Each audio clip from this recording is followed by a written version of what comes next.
uvuye mu nzoga uvuye mu byo wakoraga mu ngeso iriya ni gahunda ya minisante na dogiteri arabikwigisha ntabwo ukijijwe salvation ni gift ni imana itanga ese itanga iki itanga icyo bita impano y'agakiza umuntu atabigizemo uruhare n'uru na ruto yego agakiza ni iki agakiza ni iki yego muri Luka Luka 1 igice cya mbere 77 yego nuko agakiza kabonetse ako gakiza kabonetse nuko ibyo tutabashije gukora bivuye mu mbaraga zacu hari umuntu wabishoboye umwe Kristo yego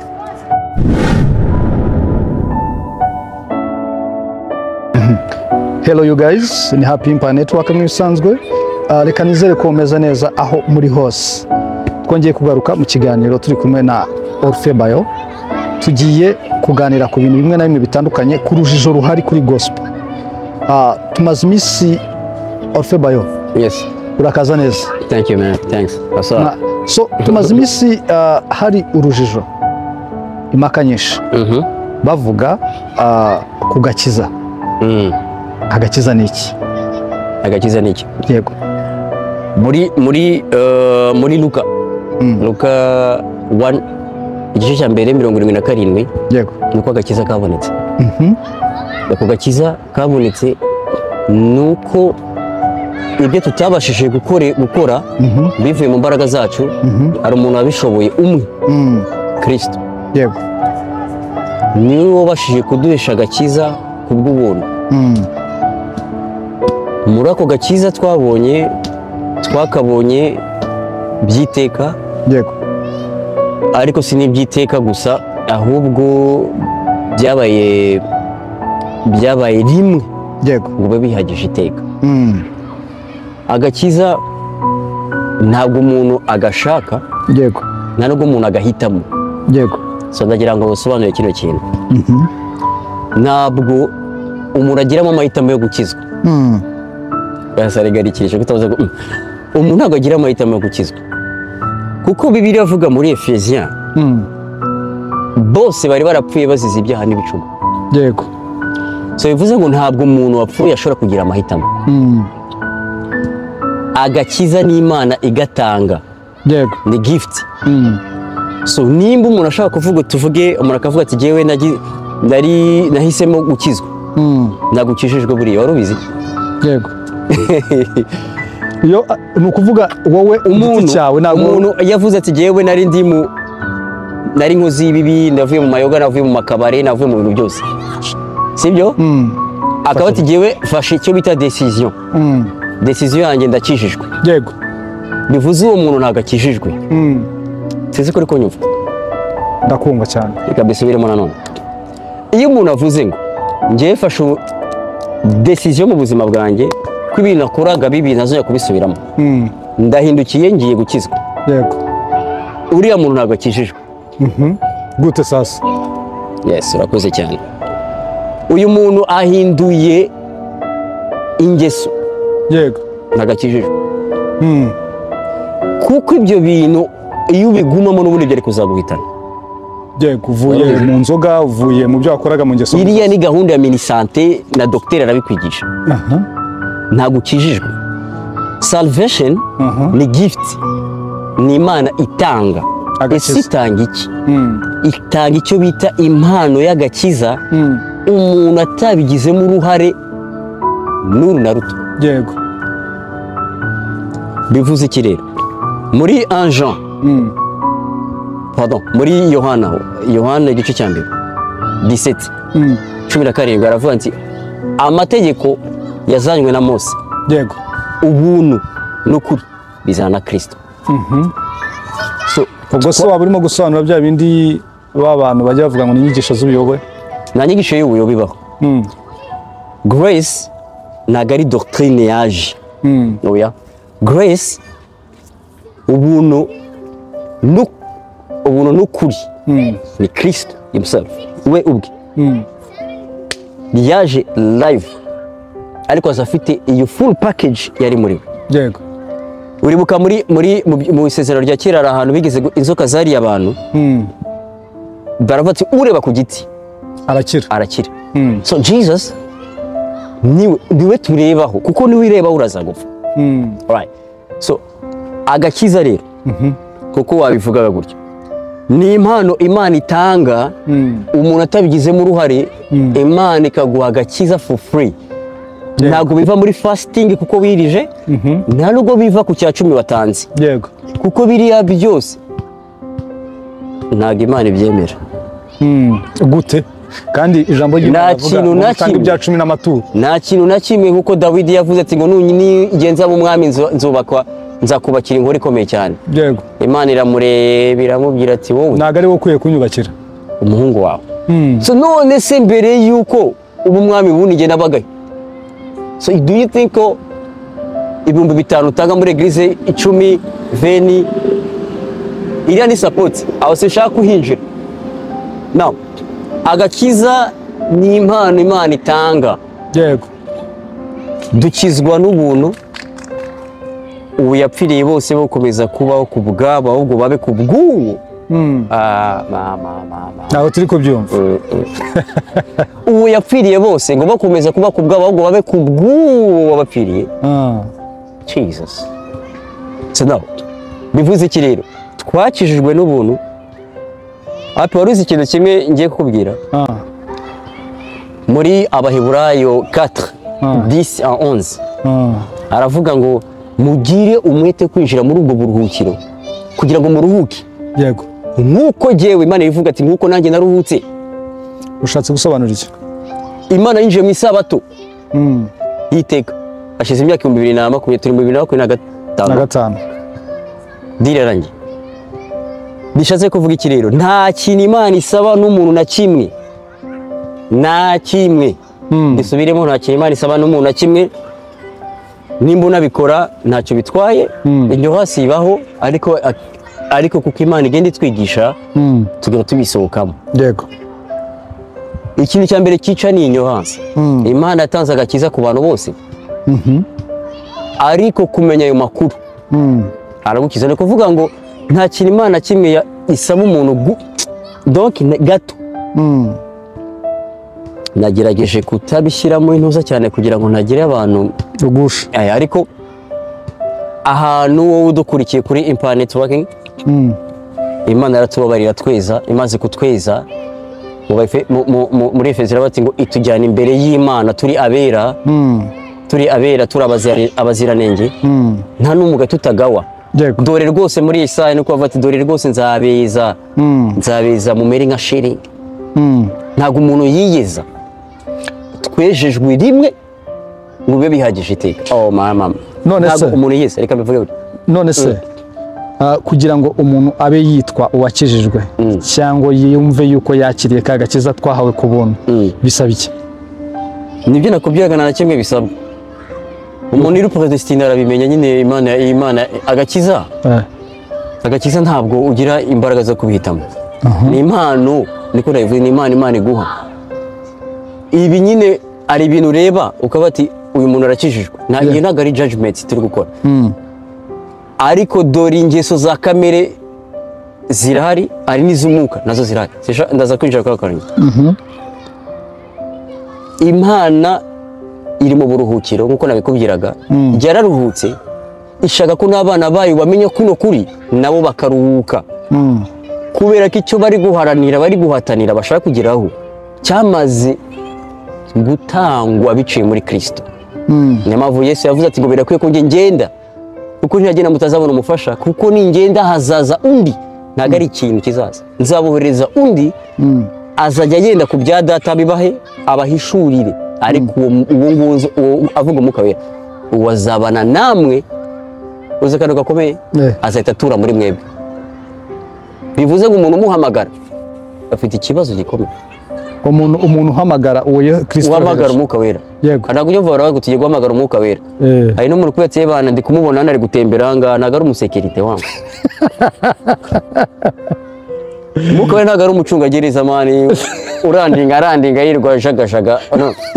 Azatura muri mwebwe. Ese niki ubundi Umwuka Wera kugira ngo akora muri twebwe? Yego. umwuka wera ayiduhishurira. Hari umuntu yigeze kumbwira ngiyo wakoze icyaha ngo umwuka wera ugukonvinsinga ko wakoze icyaha. Ndati ntago ari umwuka wera ubikubwira. Ni iki? Iyo conscience ufite muri we nyine kubera ko wakoze ikibi. Ngo umutima wa Satani kubera ko wakoze ikibi. Umutima nangiye kubyita ngo umutima nama. Nabyo ntacyo bitwaye. Ntabwo ubundi umurimo w'umwuka wera mu muntu ni umwe wenyine. No kumubwira Kristo. Yego. Atwemeza iby'ibyaha byacu. Niko bavuga. Umuntu uri born again ntago Imana imwemeza ibyaha bro. Reka muri Yohana wa mbere 3:9 aravuga ati ngo umuntu wese wabyawe n'Imana ntabasha gukora icyaha. Apana ibyaha ntago biri in plural, ntago biri au pluriel. Umuntu wabyawe n'Imana ntabasha gukora icyaha kuko imbuto yayiguma muri we. Iyi mbuto yavugaga niki? Ni umwuka we, ni faith. Imana igutame niyo itura muri mwe. Ushaka ko none si umuntu akoze icyaha bigenda bite? Ntabwo icyaha wowe wita icyaha ntago ari Imana yita icyaha. Yego. Kuko icyaha ari umuntu yigeze kumenya icyaha ngo gikomeye cyane ngo gutuka umwuka wera. Bro, ntabwo ibyo bintu umwuka wera wawutuka gute? Wawutuka umwuka wera gute? Demitiye rusantu. Ujya ubona iyo barimo kwirukana abadayimoni. Yego. Mu izina rya Yesu. Father, in the name of Jesus, twirukanye umudayimoni mu izina rya Yesu. Bible iyo urimo kwigisha umuntu ubutumwa bwiza akamya ko Imana amubabariye ibyaha bye atakira umunyabyaha. Yego. Akizera agahamanya n'umutima ko atakira umunyabyaha. Ari umwera ari umuziranenge inkuru nziza ikamugeraho. Ubu uri kwirukana abadayimoni. Yego. Warubizi? Ntabwo bisaba ngo umuntu agwa si yikurungi. Biriya ni ibintu byo muri Netflix bya Hollywood by'amafilm. Ngo fire wakubita fire kandi ko ukajyana na fire. Non. Azaduha ubutware tuzirukana abadayimoni mu izina rya Kristo. Iyo umuntu akubwira ubutumwa bwiza ukizera, uri kwirukana abadayimoni. Ntabwo bisaba ngo ugire. Dore ibimenyetso bizagendana nawe abantu bizera. Ni ibi ngibi. Ni ibyo bimenyetso nuko uzabyira umuntu ko Imana amubabariye akagira amahoro. Akaryama adafite umutima umucira urubanza. Ko numvuze ibintu byinshi kubijyanye n'ijambo ry'Imana kubera icyo udashinga urusengero. Njyewe? Oya. Ntabwo washinga urusengero rwo gukoresha iki? Ko kubwiriza ubutumwa bwiza. Oya, ntabwo no sinakazi yewe Imana itanga ubuntu. Waba uri muri bisi, waba uri kugenda n'amaguru ushobora guhura n'umuntu ukamubwira ubutumwa bwiza. Yego. Imana yapfiriye, Kristo yapfiriye imbaga yose. Ni umuntu ukora n'inda iri mu migina. Yesu yarayipfiriye, warubizi? Ariko ikeneye amakuru ayibwira yuko Kristo yakoze cya gikorwa. Yamupfiriye kubwe. None akabasha guhindura imitekerereze, akava muri bya bintu, akaza akaba ubuzima bwo kwizera, none Imana igatangira guprovidinga mu buzima. Dusobanurira ijambo rivuga ngo Kristo yaje gukiza itorero. Kristo yaje gukiza itorero. Itorero ni irihe? Yes, Kristo yaje gukiza itorero. Cyo cyanditswe ntabwo nzi ko kibamo ibyo nzagikora research ndebe. Oya niko amatorero menshi cyangwa amadini menshi ajya avuga ngo Kristo yaje gukiza itorero. Iryo torero ni irihe? Kandi wowe umaze kutubwira yuko umuntu wari wese wizeye Kristo aba already yarangije kwakira. Oya ntabwo wari already, ntabwo ibintu byo agakiza ntabwo umuntu akiyumvamo. Nagusa ngo wicuguse ngo ubanze wove ko bikurimo. Nakubye ko ari Imana itangiye iyo mpano. Ni Imana. Wowe nimba waragize choice ugahaguruka ukahita ufata igenge muri eglise mvuye mu byo nari ndimo. Ibyo bintu ntabwo ari agakiza. Wahinduye ingeso wakoraga. Wahinduye location. Merci. Wahinduye location kubera ko na docteur yari kukwandikira imiti arakubwira ngo ibi nibi bireke. So ntabwo ari salvation. So agakiza ni Imana y'umuntu byo kubabarirwa byiteka. Iki kintu ucyumve ntabwo uyu muntu anarimbuka none. Ntabwo arimbuka. Nicyo kintu gitangaje. Ujye wumva abantu bakubwira ngo iyo ukoze icyaha Imana yandika mu gitabo cyayo.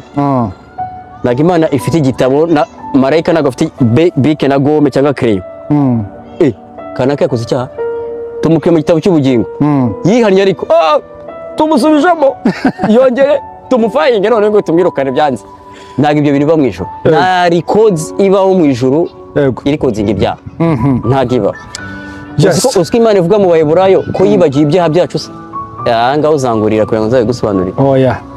ntabwo Imana izi icyaha na kimwe cy'abantu ku isi muranira amabuye isezerano babwiye abantu ngo dore ngibi yewe Yesu igitambo atanze kirahagije amaze gucekinga amaze kwinjira ahera amaze kureba amaraso ya Kristo ameze nk'ay'umwana w'intama nyine ari piwa ahita avuga ati umutima w'Imana iravuga iti iraruhutse habaho reconciliation cyangwa se kunga umuntu n'Imana biciye muri Kristo umuntu yahuye na Kristo umuntu yahuye n'Imana biciye muri Kristo noneho Imana Imana ikureba biciye mu mwana wayo noneho yareba happy hano ikabona urumweri kandi uri ikinyamanyanga ikabona urumweri rumuziranenge nta n'ikibazo ufite birasaba ko rero uyu nguyu uri hano kuko ari ambalage muri Kristo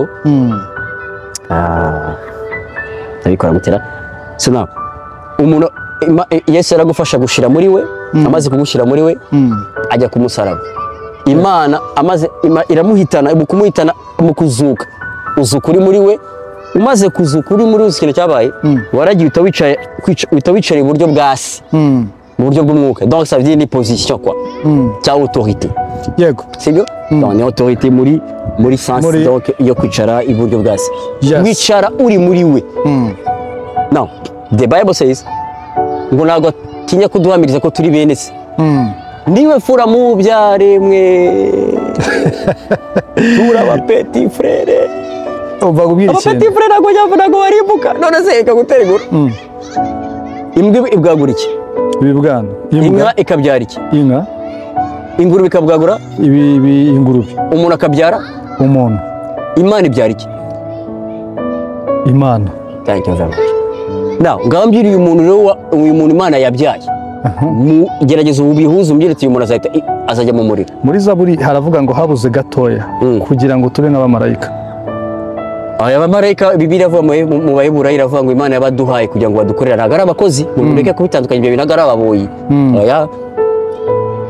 nabo nyine baravuga ati aba bantu ni ibitangaza reka nsoreza kuri iki muri we Imana dushyize muri Kristo indani yego iyo Imana ikurebye ibona wera nk'uko yera ntabwo ari kwisimbukuruza iyo ikurebye ibona uri umukiranutsi kuko uri muri Kristo yego ishaka ko uyu muntu rero ahindura imitekerereze akibona nk'uko ijambo ry'Imana rimuvuga akisanisha nuko kuri akavuga gusinyira umunyabyaha ukundi niyo mpamvu muri Yesaya avuga ngo uhereye mu bworo bw'ikirenge ukageza mu mutwe ni inguma ni ibisebe uyu muntu nta kuntu ushobora kumurepara uri kumva icyo kintu ariko biciye muri Kristo Imana yaratubabariye ibyaha byacu itugira abera ni ukuri bavandimwe inkuru nziza ni iyi ngiyi si uko wabonye akazi na promotion ibyo ntacyo bitwaye ni ukuba ubuzima ubizi ko yuko Imana yakubabariye ibyaha byawe utazarimbuka reka tugushimire cyane ku kiganiro cyiza cyo kumenya agakiza cyangwa gusobanukirwa agakiza ni Happy Impact Network nk'ibisanzwe bye bye nakagaruka ciao ciao thanks God bless you